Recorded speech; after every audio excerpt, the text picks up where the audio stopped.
love story filled with issues and struggles. Isang pagtitingin ng di umano'y natapos na. Subalit di pa rin tinatantana ng intriga ang bagong kontrobersiyang kinasasangkutan ng naudlot na ugnayang Gerald Anderson at Sara Geronimo. Exclusive! Sa pagpapatuloy ng kwento ni Sara at Gerald, isang bagong usapin ang lumutang.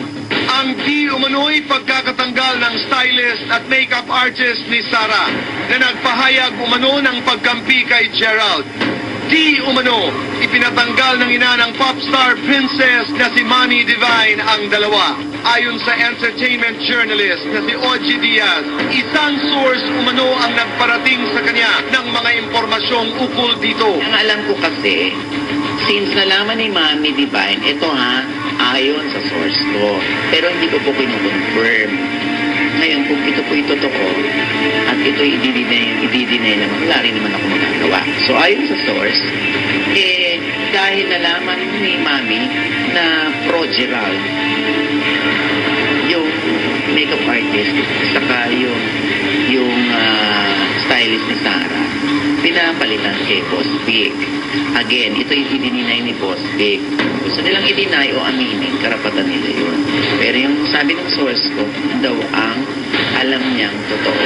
Ang tinutukoy ng stylist ni Ogie ay si Eric P. Benito, na siyang stylist din ng ilang pang kilalang celebrities, gaya ni Don Zulueta, Piolo Pascual, at maging ni ABS-CBN President Charo Santos Concho. 5 taon na ang stylist ni Sara si Eric. Samantalang ang makeup artist naman na binabanggit si Jing Moniz. 7 taon na umanong nagmi-makeup sa popstar princess. Sa inilathalang ulat ng Yes Magazine, kamakailan itinanggi ni Jing na may alam siya sa issue. At sinabing matagal na raw niyang hindi inaayusan si Sara dahil na rin sa pagiging abala niya sa kanyang mga salon. Subalit ang stylist na si Eric, tahasang pinatotohanan ng balita. Ayon sa kanya, inalis na raw siya bilang stylist ni Sara matapos ang birthday concert nito sa Araneta Coliseum last July. Isang taga-Viva raw ang nagkumpirma kay Eric na utos umano ni Mami Divine na wag na silang kunin ni Jing Moniz. Paliwanag ni Eric, labis daw niyang pinanghihinayangan ang naging pagkakaibigan nila ni Sara. Tinawag din itong control freak si Mami Divine at dagdag nito and we quote, "So gusto niya, controlled niya lahat. She's difficult. You can quote me on that. She's difficult in the sense that, she likes to control things," unquote.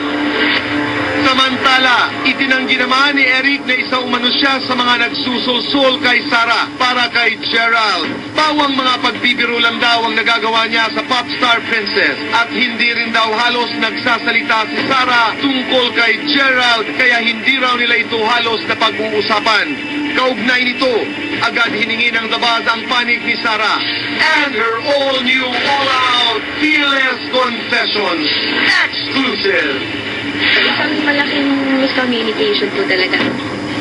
Alam nyo, mahal ko po yung mga taong yun. Talagang habang buhay ko pong yung utang na loob ko sa kanila, hindi mawawala po yun. At never po namin gagawin sa pamilya namin.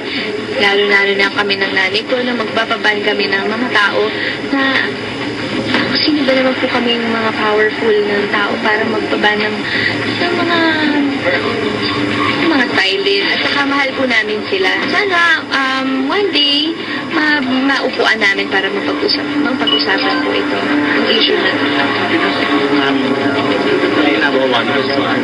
Sobra. So, ang sinasabi ko lang po, hindi po namin magagawa yun. Ano naman naging reaction dito ni Mami kasi nadawit na naman yung pangalan niya, siya rin naman yung tinuturo. Siyempre masakit. Nung nabasa ko yung magazine, masakit. Napaluha ako kasi never ko in-expect na magkakaganoon. Parang out of nowhere, naging ganoon. Parang, ano nangyari? Paano nangyari to? Pero as long as hindi naman po totoo at malinis naman po, clear po ang conscience po namin, ang pong pamilya, walang dapat ikabahala. Ang kailangan lang po personal na makapag-usap-usap para maayos yung friendship po na meron po kami. Dagdag pa ni Sara, Nasasaktan din daw siya na laging nadadamay ang kanyang ina sa mga ganitong klaseng issue. Siyempre, masakit po na makita ko yung mami ko na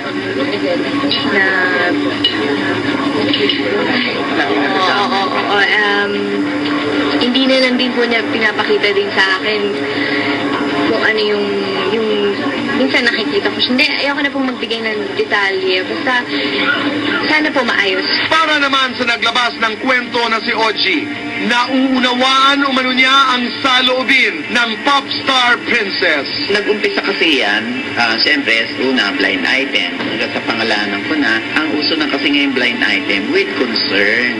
Hindi may blind item para lang makapanira, di ba? At alam naman ni Sarah Geronimo ang totoo. Dahil yung mga sources ko, mga kaibigan.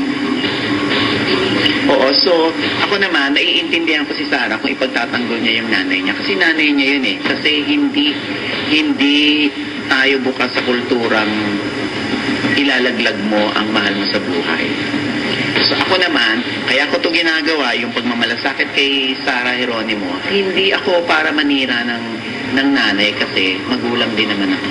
Gusto ko namang bigyan din naman ng kalayaan ni Mami si Sarah Geronimo. Alam ko namang hindi akong nanay ni Sarah Geronimo, pero siguro hindi naman sasayangin ni Sarah Geronimo kung pagtitiwalaan siya ng nanay niya.